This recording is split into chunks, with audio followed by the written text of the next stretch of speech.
Hello students, मैं मनीष कुमार स्वागत करता हूँ आपके अपने यूट्यूब चैनल ओम कंप्यूटर में। मैंने आपको आईटी में लगभग 6 चैप्टर में यहाँ तक आपको बता दिए थे। मॉडेम तक आपका हो गया था। आज हम स्टार्ट करते हैं वेबसाइट एड्रेस एंड यूआरएल। इसके बारे में जानते हैं, वेबसाइट के बारे में कि वेबसाइट क्या होता है, वेबसाइट में यूआरएल क्या होते हैं, डोमेन नेम के बारे में जानते हैं। ठीक है, चलिए स्टार्ट करते हैं। Website address and URL.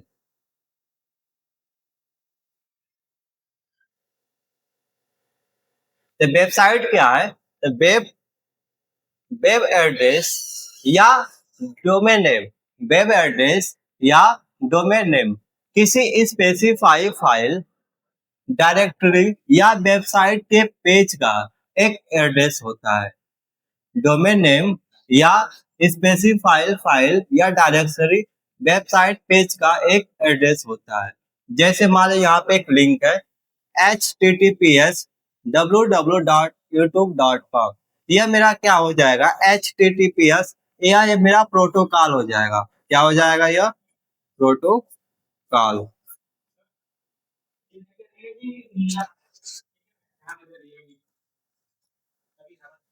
यह मेरा प्रोटोकॉल हो गया। इसके बाद यहाँ पर दिया है www.youtube.com। इसको हम बोलते हैं, इसको यह मेरा हो जाएगा वर्ल्ड वाइड वेब हो जाएगा। वर्ल्ड वाइड वेब हो जाएगा।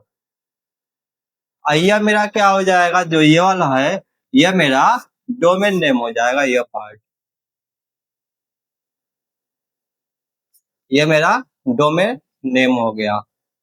ठीक है, तो वेबसाइट क्या होता है? वेबसाइट वो होता है जो वेब एड्रेस या डोमेन नेम या एक डिक्शनरी जिसका एक स्पेशल पाथ होता है, वो मेरा एक वेबसाइट हो जाएगा।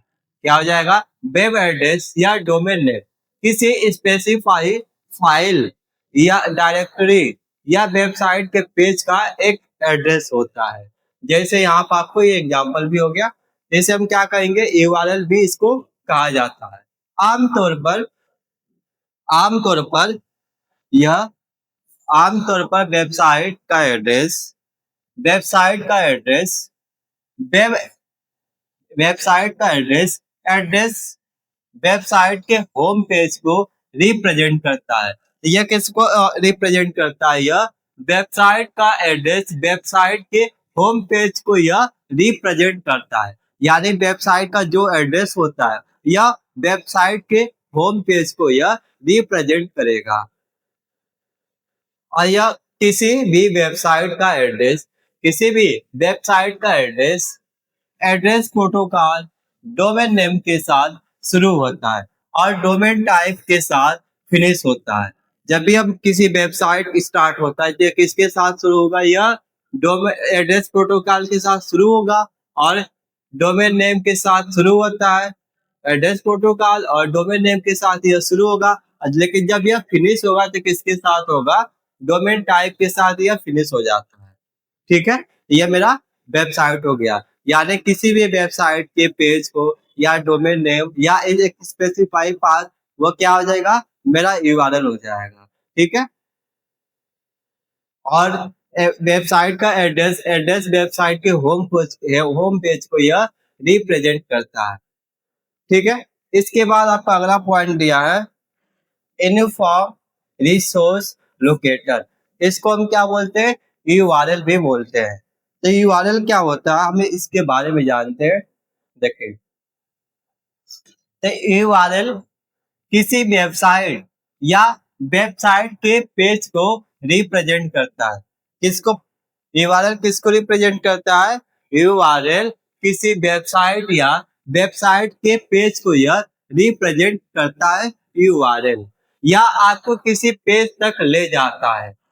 यूआरएल इंटरनेट में किसी भी फाइल या वेबसाइट का एड्रेस होता है।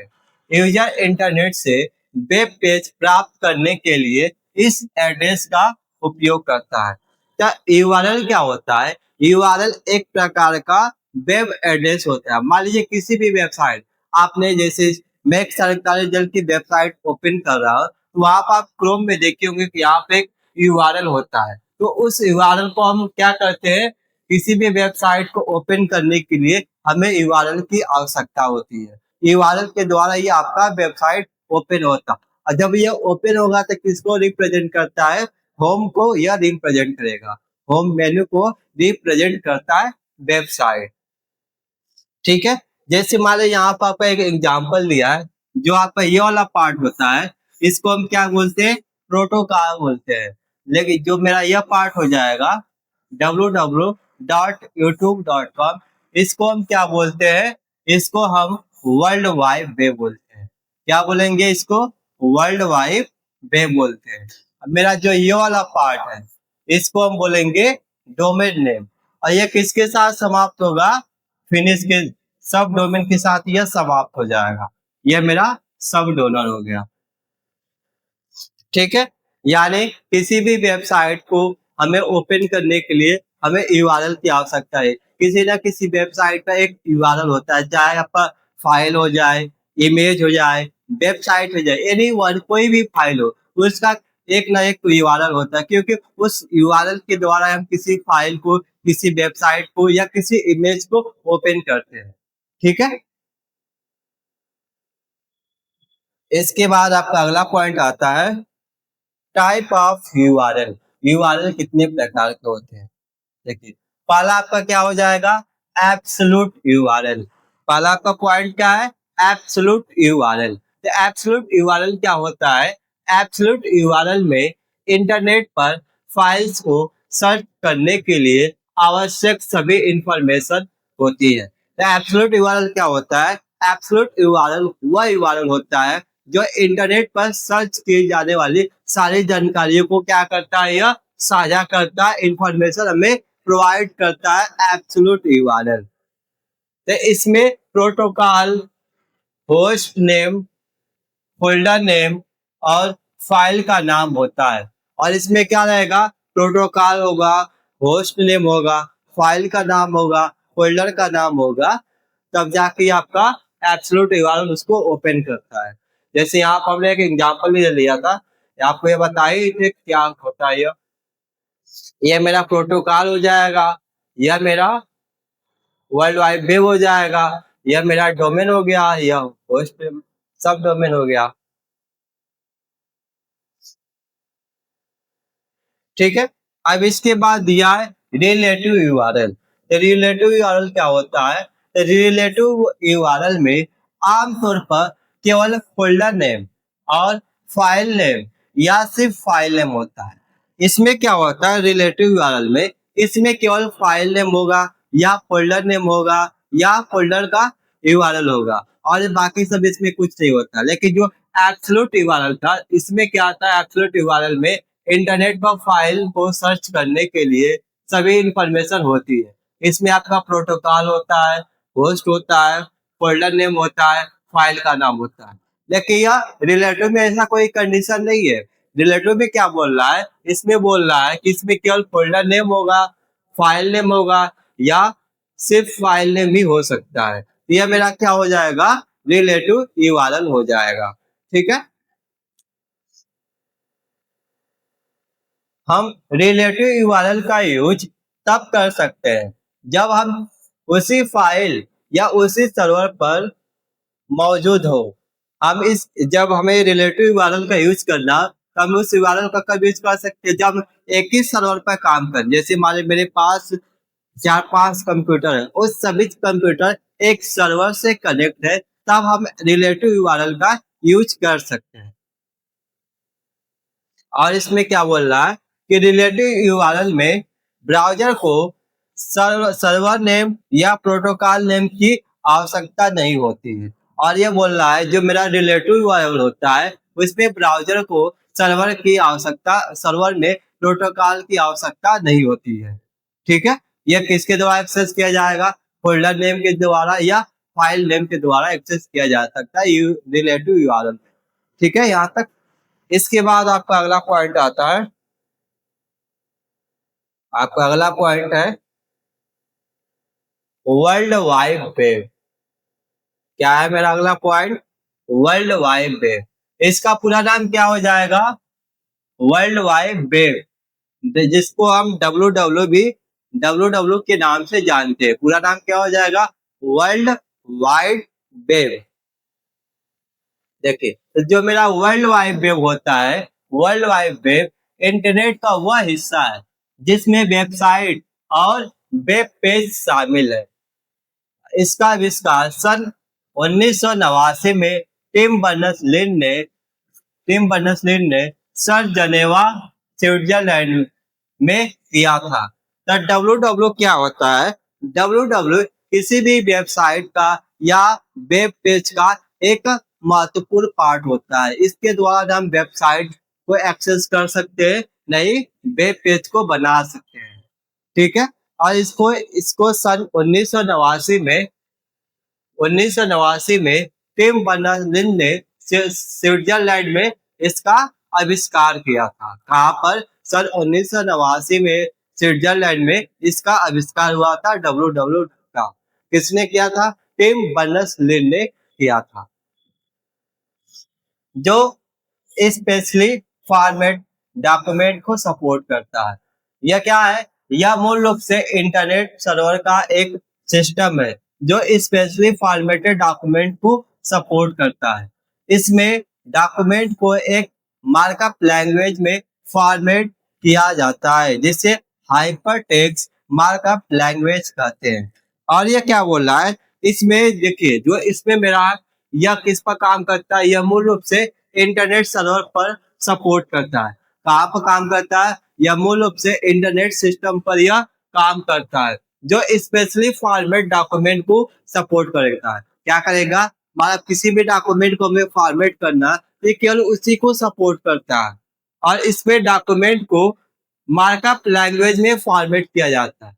किससे फॉर्मेट किया जाएगा? मार्कअप लैंग्वेज में डॉक्यूमेंट को फॉर्मेट किया जाता है, इसलिए इसको हम बोलते हैं हाइपरटेक्स्ट मार्कअप लैंग्वेज, यानी इसको हम HTML लैंग्वेज के नाम से जानते हैं, जिसका पूरा नाम क्या हो जाएगा? हाइपरटेक्स्ट मार्कअप लैंग्वेज, जैसे HTML कहते हैं। जो दूसरे डॉक्यूमेंट जो दूसरे डॉक्यूमेंट के साथ क्या करता है? दूसरे डॉक्यूमेंट के साथ ग्राफिक्स, ऑडियो, वीडियो फाइल्स को सपोर्ट करता है। और यह क्या करता है? जो दूसरे डॉक्यूमेंट के साथ ही ऑडियो को सपोर्ट करेगा, वीडियो को सपोर्ट करेगा और ग्राफिक्स को यह सपोर्ट करता है। ठीक है, किसको किसको सपोर्ट करता है? HTML, ऑडियो, वीडियो और ग्राफिक्स को सपोर्ट करता है।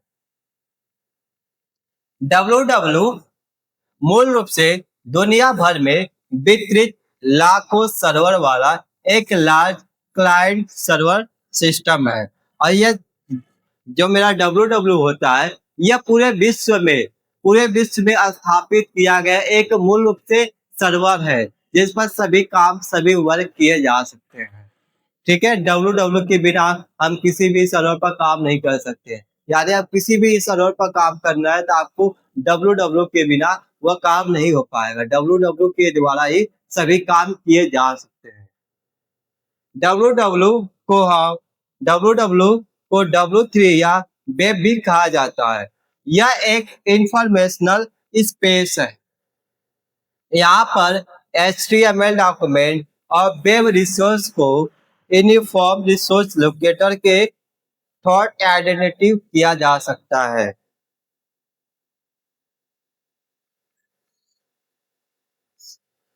और यह क्या बोल रहा है? और यह बोल रहा है कि यह एक इंफॉर्मेशनल स्पेस है। यहाँ पर HTML डॉक्यूमेंट और वेब रिसोर्स को यूनिफॉर्म रिसोर्स लोकेटर के थ्रू आइडेंटिटी किया जा सकता है। और यह बोल रहा है कि यह एक वेब इंफॉर्मेशनल है, यानी यह क्या करता है? किसी भी वेबसाइट पर यह एक इंफॉर्मेशन देता है, उस वेबसाइट का इंफॉर्मेशन निकाल के हमें दे देगा। इसलिए इसको क्या बोला गया कि यह एक वेब इंफॉर्मेशनल है। और इसमें क्या बोल रहा है? और यह बोल रहा है कि यहाँ पर HTML डॉक्यूमेंट और वेब रिसोर्स को URL यानी यूनिफॉर्म रिसोर्स लोकेटर के थ्रू आइडेंटिटी किया जाता है। और जहाँ पर HTML डॉक्यूमेंट हाइपरलिंक के जरिए आपस में जुड़े हो जाते हैं। और ये क्या बोल रहा है कि यह HTML डॉक्यूमेंट के द्वारा हाइपरलिंक के माध्यम से एक दूसरे से कनेक्ट किए जा सकते हैं। हाइपरलिंक क्या होता है? जैसे हाइपरलिंक मान लीजिए एक फाइल है, एक मान लीजिए मेरा क्या है, ये मेरा एक फाइल है। इस फाइल को हम क्या करते हैं, हाइपरलिंक कर देते हैं। यहाँ पर क्या होगा, एक फाइल किसी और फाइल से कनेक्ट हो जाता है। यानी एक इस टेक्स्ट पर हमने क्या किया, इस टेक्स्ट पर हमने किसी और फाइल का लोकेशन दे दिया, तो इसको हम क्या बोलते हैं, हाइपरलिंक बोलते हैं। ठीक है, तो आपका वर्ल्ड वाइड वेब हो गया। इसके बाद आता है आपका अगला point, web page. Web page के बारे में जानते हैं कि वेब पेज क्या होता है और वेब पेज हम कैसे बनाते हैं।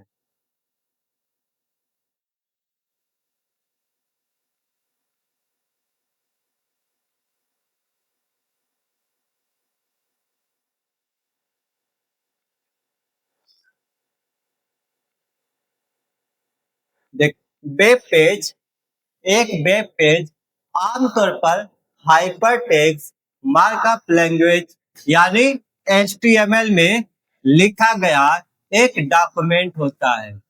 वेब पेज क्या होता है, वेब पेज, वेब पेज क्या होता है, वेब पेज आमतौर पर हाइपर टेक्स्ट मार्कअप लैंग्वेज के द्वारा लिखा गया एक लैंग्वेज होता है। यानी जो हम हाइपर टेक्स्ट मार्कअप लैंग्वेज होता है उसको हम क्या बोलते हैं, HTML। यानी HTML लैंग्वेज के द्वारा लिखा गया कोई भी प्रोग्राम क्या होता है, वेब पेज होता है, जिसको हम नोटपैड या नोटपैड प्लस प्लस या सबलाइन टेक्स्ट एडिटर पर, नोटपैड सबलाइन टेक्स्ट एडिटर पर हम अपने कोड को लिखते हैं। ठीक है, तो मेरा क्या हो जाएगा, वेब पेज हो जाएगा। और यह क्या बोल रहा है, जिसे हम इंटरनेट के जरिए आसानी से देख सकते हैं।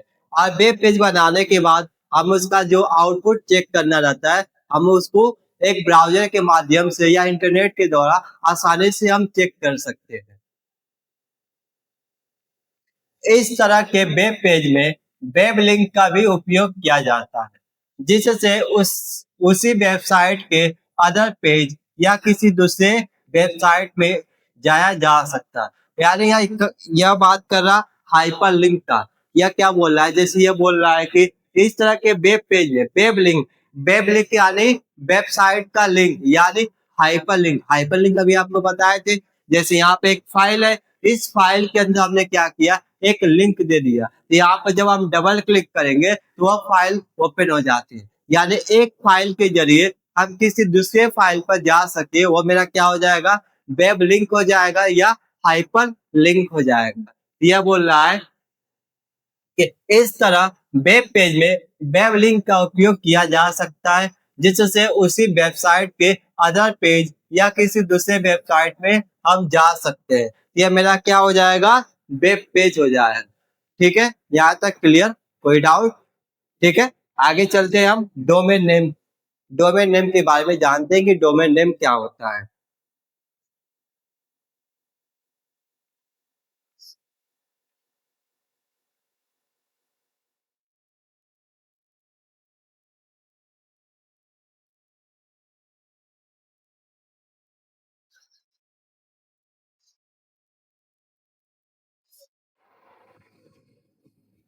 डोमेन नेम, डोमेन नेम या DNS, पूरा नाम क्या हो जाएगा, डोमेन नेम सिस्टम। यानी DNS एक ऐसा नेमिंग सिस्टम है जिससे हम किसी वेबसाइट को इंटरनेट में आइडेंटिफाई कर सकते हैं।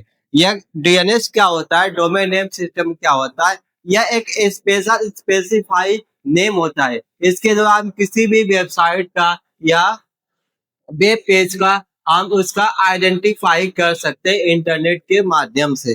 यानी किसी भी वेबसाइट को हमें जानना हो या उस वेब पेज के बारे में जानना हो या किसी फाइल के बारे में जानना हो, तो हम किसके द्वारा उसको एक्सेस कर सकते हैं, डोमेन नेम के द्वारा।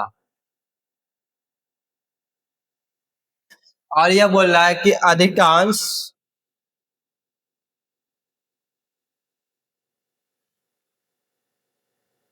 और यह बोल रहा है कि अधिकांश अधिकांश ऑर्गेनाइज यानी संगठन डोमेन नेम का उपयोग करते हैं, जो याद रखना आसान होता है। अधिकतर इसका कहाँ पे यूज किया जाता है?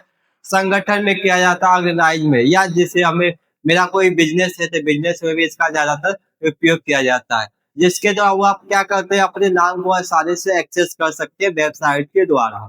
ठीक है। और ये बोल रहा है कि प्रत्येक डोमेन नेम एक आइडेंटिफायर के साथ समाप्त होता है। और ये क्या बोल रहा है कि जो मेरा डोमेन नेम होता है, तो यह एक प्रत्येक आइडेंटिफायर डोमेन नेम के साथ ये क्या करता है, समाप्त करता है। यानी बिना डोमेन के साथ यह समाप्त नहीं होगा आपका डोमेन नेम। और ये जो आपका बताता है कि यह किस प्रकार का वेबसाइट है, यानी हम डोमेन नेम के द्वारा ही किसी भी वेबसाइट को पहचान सकते हैं कि मेरा वेबसाइट किस टाइप्स का वेबसाइट है। आइए देखिए, यहाँ पर कुछ डोमेन नेम का नाम भी दिया हुआ है, जैसे आपका यहाँ पर दिया है एग्जाम्पल में, देखिए .com, यह मेरा क्या है, .com डोमेन नेम है। यह कैसा डोमेन नेम है? यह कमर्शियल बिजनेस के लिए हम कौन सा डोमेन नेम यूज करते हैं? .com यूज करते हैं। इसके बाद यहाँ पर आपका दिया है .educational, यह कहाँ पे यूज होगा? एजुकेशनल इंस्टीट्यूट में हम कौन सा डोमेन यूज करते हैं? .educational.edu। इसके बाद आपका यहाँ पर दिया है .gov, यह कहाँ पे यूज किया जाएगा? .gov, यह गवर्नमेंट ऑर्गेनाइज में इसका यूज करते हैं हम .gov का। अगला आपका दिया है .net, यह कहाँ पे यूज होगा? इंटरनेट सर्विस प्रोवाइडर में हम कौन सा डोमेन नेम यूज करते हैं? .net का यूज करते हैं। इसके बाद यहाँ पर दिया आपका .mil दिया है, यह कहाँ पे यूज होगा? मिलिट्री साइट में हम मेल का यूज करते हैं। ठीक है। इसके बाद यहाँ पर दिया .org, यह कहाँ पर होगा? ऑर्गेनाइजेशन में होगा, इसका यूज किया जाता है। यानी हम डोमेन नेम के द्वारा अपने वेबसाइट के बारे में जानते हैं कि मेरा वेबसाइट क्या है, कमर्शियल वेबसाइट है, एजुकेशनल वेबसाइट है, मिलिट्री साइट है, कि कोई भी वेबसाइट हो, हम डोमेन नेम के द्वारा उसको पहचान सकते हैं कि मेरा वेबसाइट कौन सा वेबसाइट है, क्या उसका टाइप है। ठीक है। इसके बाद आपका अगला पॉइंट आता है टाइप्स ऑफ वेबसाइट। आपका अगला पॉइंट है types of website. Types of website के बारे में हम इसके आगे कल जानते हैं। बाकी जितना आपको बताया वो आप उसको एक बार देख लीजिएगा, रिवीजन करते रहिएगा। अगर कोई डाउट भी आता है आप हमें कमेंट करिए। ठीक है, आज के लिए इतना ही। अगर वीडियो पसंद आए, वीडियो को अधिक से अधिक आप लाइक शेयर एंड सब्सक्राइब करिए। Thank you.